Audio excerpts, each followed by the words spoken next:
The trans fat war, well, it's boiling over across the nation as both sides of the argument plead their case. Joining me now with their respective opinions, Michael Jacobson. He's director of the Center for Science and the Public Interest. He joins us from our nation's capital. And Ruth Kava, director of nutrition at the American Council on Science and Health. I want to start with you, Ms. Kava. I'm looking at in the New York Post, everyone's talking about these things today. Here's John Crudell's column that the fight's on. Talking to Jim Skinner, the CEO of McDonald's.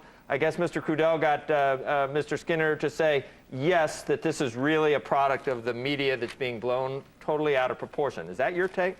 I don't know if it's a product totally of the media or who it's a product of, but yes, I think it's being exaggerated as a health concern, and it is being blown out of proportion. Mr. Jacobson?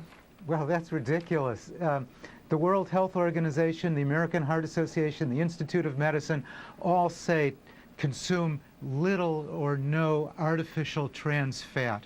The Harvard School of Public Health estimates that the artificial trans fat in food is unnecessary and is causing tens of thousands of premature deaths a year. Didn't we try to replace saturated fat with the trans fat? No, we tried to replace saturated fat, beef tallow, with vegetable oil.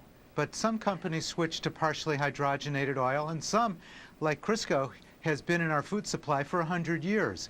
This is unnecessary, and it's great that companies like ConAgra, Frito-Lay, Campbell, Wendy's are getting rid of the trans fat. It is on its way out of the food supply, and it's bizarre to hear somebody whose organization is paid for by the food industry defend this substance.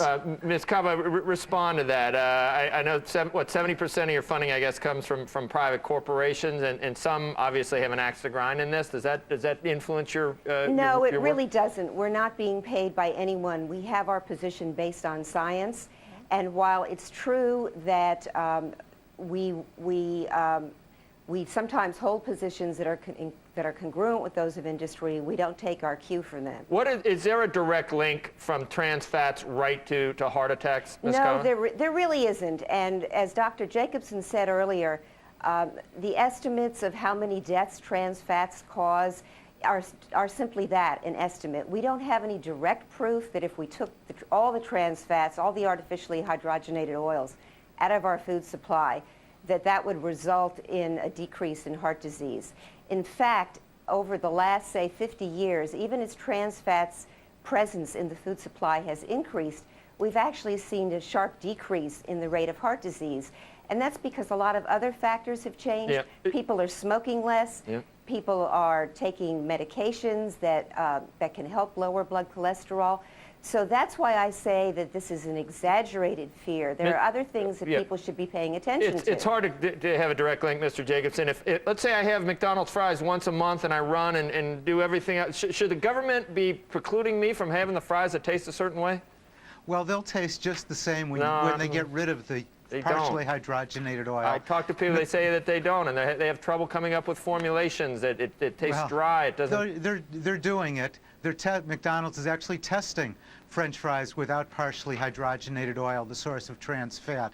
And in Denmark, Australia, Israel, New Zealand, McDonald's no longer uses partially hydrogenated oil. And in Denmark, a nation that has effectively banned artificial trans fat, heart attack rates have declined. All right. All right. We're going to do this again sometime, hopefully. Thank you. Maybe tomorrow. Yeah, maybe tomorrow. Maybe tomorrow. We need to talk more. We've got to get this straight because we're talking Taco Bell next. So in the interest of fair disclosure. Anyway, thank you, Michael and Ruth. Appreciate your time today. Thank you. Okay.